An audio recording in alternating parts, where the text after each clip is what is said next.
did he say to Jacob Rees-Mogg, you must be so gutted, all that money your parents spent on your education, you've ended up working alongside a brickie from Kirby. You were both MPs for Labour at the same time for a period. When was the moment that you both decided it's time to get out of Westminster? Well, so we describe in the book the 2015 Labour leadership election, where I was the front runner for a while, and Steve was my campaign manager, and he blames me. I always say the raw materials were okay. It was the organisation that were. No, I don't. I mean, Steve did a brilliant thing for me, and supported me unbelievably. It's like with David Miliband. It's the curse of the front runner. I just kept making mistakes and sort of not quite getting even if we had got it perfect, I mean, it was a tsunami that it was, but but I did make a lot of mistakes. But I tried to run on, again, a bit of an anti-London centric thing. Labour's too London, and you need to get out. I just fought an election in Lee at the 2015 election. I was saying to my team, this referendum on Europe is going to be really tough. In my part of the world, people are not going to be easy to persuade, and there's a lot of alienation there, and I said to the Remain campaign, I'm going to go to Liverpool and make the patriotic case for Remain. And the Remain campaign were like, no, we're just making an economic case to stay in Europe. We're not going to go into all of that stuff in Europe. And I was like, but that's where people will respond. And it was the experience of going there. They kind of blanked all the media, got zero media coverage for it, and I just kind of had at that point. He'd asked me before, should we stand for these new positions as mayor? And I kind of said no originally, hadn't I? I said, I kind of want to stick around and fight the referendum. And then it was that experience, and I kind of rang him up and said, can we go for a drink? And I said, right, I've thought about it, I'm in, I'm leaving. Because I just felt they just didn't get it. They really didn't get what was going on in the north at that time. And then the referendum result came, and and at that point we were really clear that we were doing the right thing by leaving, because Westminster needed to be told some pretty serious home truths, and Head North tries to do that. So how would you describe the typical Westminster lifestyle? Unhealthy.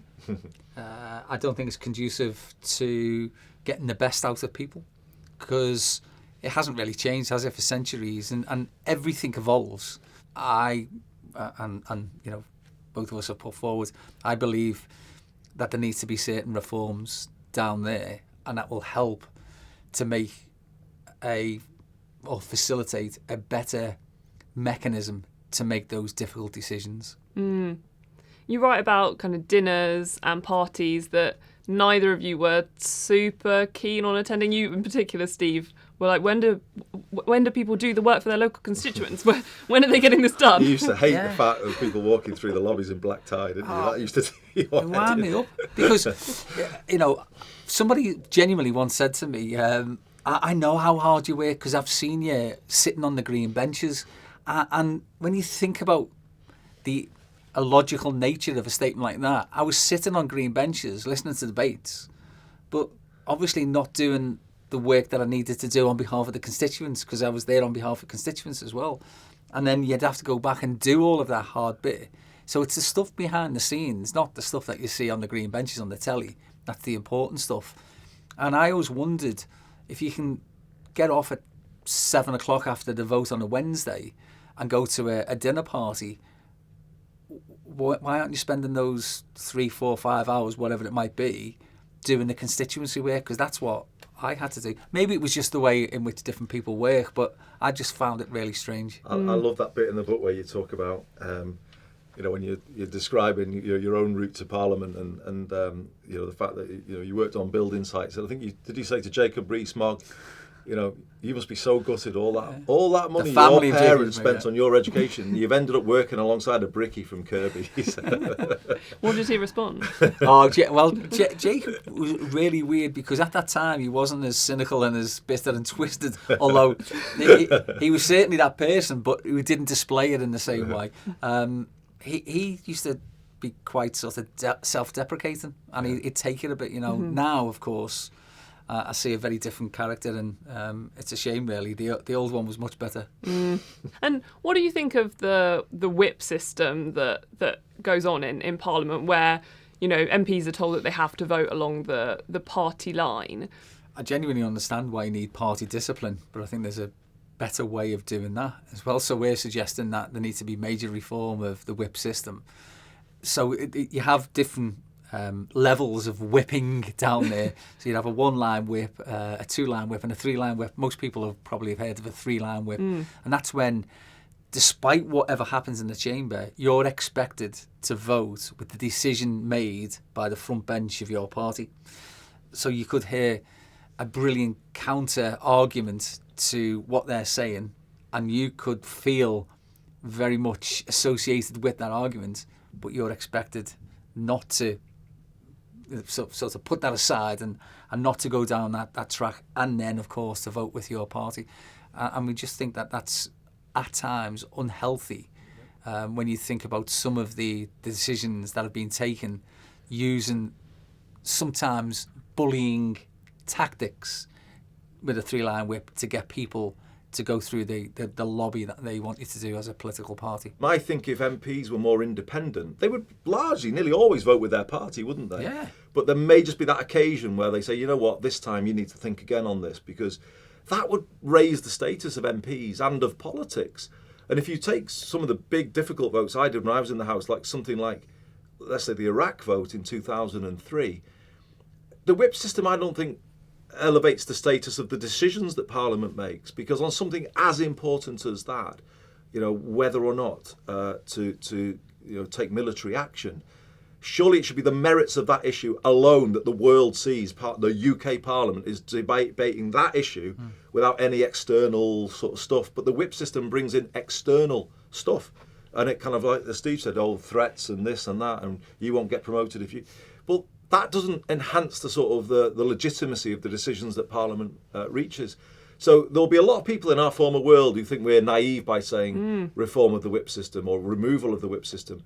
But honestly, I've really thought carefully about this. I think the power of Parliament would be enhanced if it was removed. The effect of it is you're told how to vote. You're rubber stamping basically decisions that unelected people in Whitehall are making, and it actually diminishes Parliament, the continued existence of it. But as you say, there are people in Parliament who would say, well, the elected party that's chosen at a general election won't be able to do what it's set out in its manifesto if there's no whips. So why do you think differently? The truth of the matter is, though, Parliament is voting on things way beyond the manifesto, and in effect, often what you're doing is you're kind of rubber stamping the Whitehall kind of received wisdom.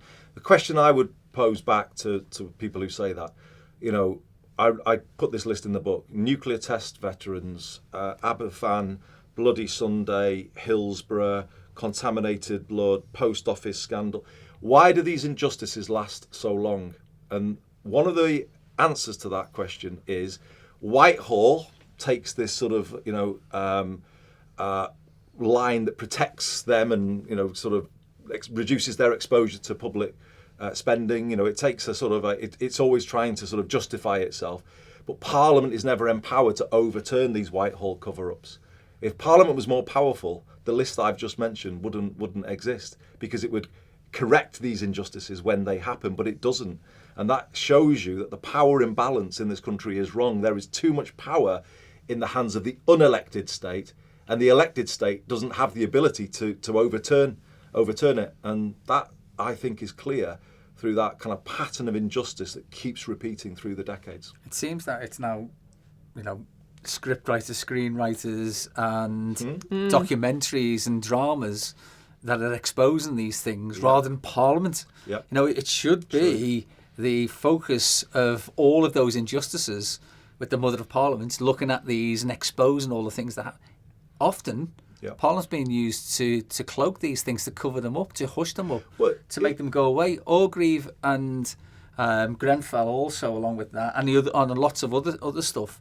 I was watching the post office scandal drama, and when you see that those people went through similar things that we've heard time and time again from other people who, for decades, have campaigned and hit these brick walls, and then slowly something happens, and literally the floodgate opens. Then that's exactly what's happening. And really, for me, It shows you the inadequacies of the parliamentary system. And this book is, of course, a lot about that kind of north-south divide. So can you explain what the Green Book is and how that perpetuates that divide? Well, I took of a time when I was Chief Secretary to the Treasury, and I had a kind of moment where I understood why we have a north-south divide, because the Green Book is what's used to test whether an investment should be made in some part of the country.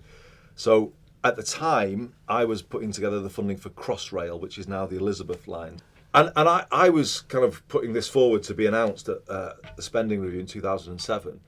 And I said to the civil servants of the Treasury, well, I can't do that without announcing anything in the north. We can't just be all, can I have a list of rail projects to announce alongside it?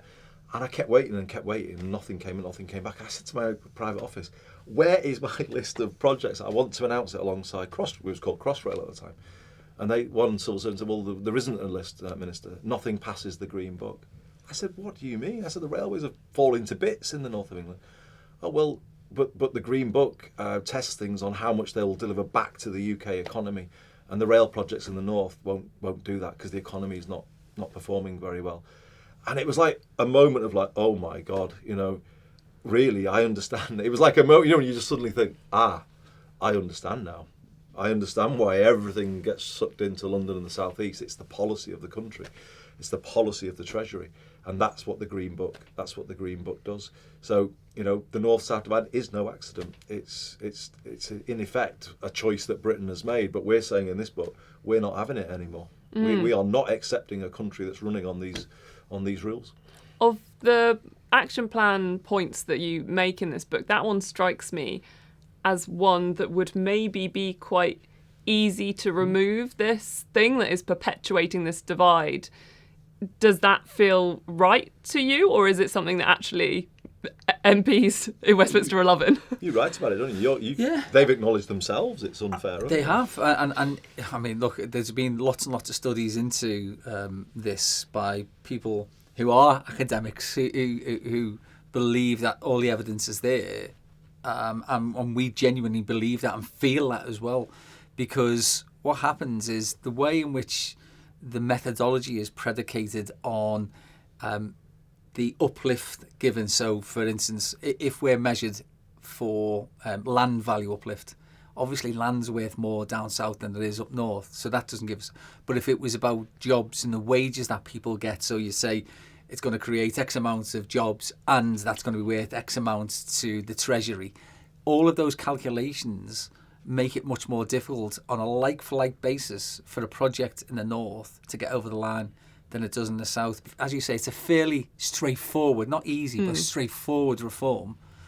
But somebody's got to have the courage and somebody's got to have the appetite to do this. And that's why we're saying that, first of all, somebody have a look at the legitimacy of our claims, and then if it's there in black and white, do something about it. I think we've had the first bit at times, but not the second bit. And Andy, how did you feel when the HS2 project, the northern part of it, was scrapped? It's just, I've had my kind of differences with Westminster over the years, over Tier 3 and Hillsborough and other things, but the way it was done, it was more the way it was done was just almost like it was beyond belief, really, wasn't it? That they were in our city for their conference and they let this rumour mill go out of control for weeks that they were going to scrap it. We were saying, please, will you meet us? Can we at least just have a conversation? Given that you came to our city in 2014, George Osborne, and said HS2, HS3, Northern Powerhouse. Oh, yeah. They came and promised it. And then we were left 10 years later pleading for a meeting to find out what they were actually going to do and whether we could. Ignored it all and then stood up in the conference in Manchester and just canned something that they'd promised us 10 years before. It was unbelievable. What other country in the world would the mass ranks of the government be assembled in a particular city and they would refuse to speak to the leader of the city council, the elected mayor? I mean, that, if you want the kind of audacity of Westminster in sort of one example, surely that's the most blatant. It was like rubbing their nose in it, wasn't it? You're not getting it. And the way in which they went about it, really, it still sticks in the craw now. Steve, there is a theme in the book of Andy saying repeatedly that you have good instincts. So I wondered how that feels, and if in future you will be reminding him that you are always Apart from right. his football. See, the thing is that's why we've been quite powerful when we've come together to try to promote the North or specific causes. Because you have good instinct. Well, no, because we're different. We Yeah. come at things from a different perspective. Andy's quite a deep thinker. You know, he didn't go to Cambridge from a working class community by chance. You know, so he's got a brain the size of a planet. Whereas mine's more instinctive, I think, is the description of it. Where I just feel, I'm not sure that's right. Where Andy will be able to logicalise that and come up with the solutions. Given you are instinctual, do you think in the future that Andy may one day run for Labour leader again? It wouldn't be an instinct, would it? Because I know him that well. That I would have spoken with him and probably been offered campaign manager again to screw it up. But no, I think the job that Andy's done in not only in Greater Manchester, but these new roles, Metro Mayors, when they were first introduced, nobody knew what they were. And I remember a conversation that Andy had with somebody saying, I think this is a cabinet level type job. It's sort of right up there because of the enormity of the range of stuff that you'd be getting involved in. And this person got a bit upset. I have been now doing it for 7 years. I think it's a cabinet level job, and because Andy came into it, I think it's attracted other people now who have been in Westminster as well as local politics. But it's not a step up for a councillor. Not that I'm saying that councillors couldn't do it, but you'd need that range of different understandings and skills and experiences. And that's why if you've been down there and been in local government, or if you've been down there at a cabinet level, all of those things would really count in favour of the type of job. So unless it was going back with some hope of doing something significant, then to go back to Westminster, I think is a backward step. Yeah. And the first point of your 10-point action plan is a written constitution. So given that from the outside we look at New Zealand without a constitution and we think, well, yeah, that looks pretty decent, and we look at America with a constitution and we think, oh, their politics is kind of paralysed, there's a lot of inequality. Why do you think Britain should have a written constitution? Well, bear in mind, with New Zealand, we're one of only 5 countries in the world without one. And if you think about a constitution, what is it? It's the rules by which things should be done. So everyone's protected within it.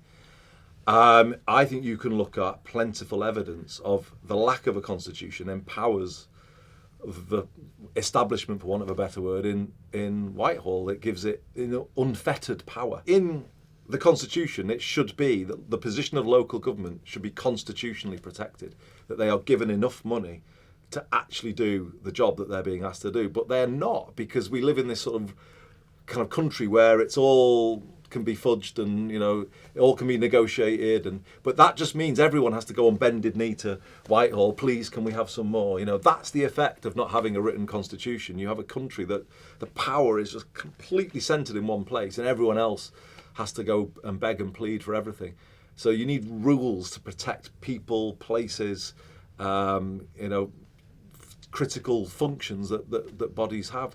And I don't think we should be allowing this sort of kind of really unwritten sort of situation to proceed, because this is what's left us with this really unequal country. We are one of the most unequal countries in the world.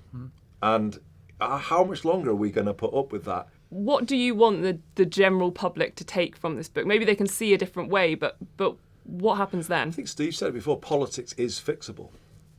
You can make it more functional. We can't always have this council of despair about politics, about it, or politicians are this or that. We say in the book, we know because we work with them, the vast majority of good people, they're just working in a system that isn't right. And so it is fixable. And there's no point us all moaning about it all for ages and ages.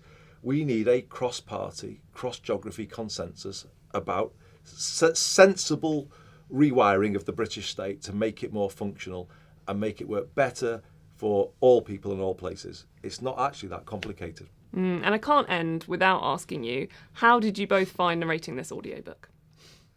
Hard. It's a skill, isn't it? It is hard. It's a skill. Yeah, I found it really difficult to tell the truth. The first thing it was, I don't know whether you've noticed, but I've got a slight Scouse accent. Oh, just a little one. I was trying desperately not to say things like weird, because we spell weird W-E-R-D. W-I-R-D in weird. So yeah, doing it was a bit of a challenge on the sort of linguistics, but actually, did you put your posh phone voice on? My grandmother was a very really rough Scouse accent, let's say, at times, when she was telling us off, and then she would pick up the phone and she'd go, "Oh, 2418, who's speaking, please?" True. Yeah, absolutely true. My mum Do you was have like that? Do you have your yeah. phone voice? Simmons Wood 3461. She was. And then she'd go off the phone. Yeah, that's right. Yeah. But so I found some of that, and of course, then what you're thinking about when you're speaking is not about trying to get the words in the right order and all that, but the person who's listening to it and trying to put intonation in, or get the syntax right and all that sort of thing, because you want somebody to read it in a way in which you wrote the book, so trying to get that judged right. The bit I'm dreading from the audiobook reviews is when people make a critique of my attempt to impersonate Gordon Brown when I was relaying a comment. I kind of kept. I wish I hadn't. I did no impressions. I didn't try and impersonate Boris though. I wouldn't have done a good. Oh, one. yeah. There you go. That's all. Just nonsense, innit? Gibberish.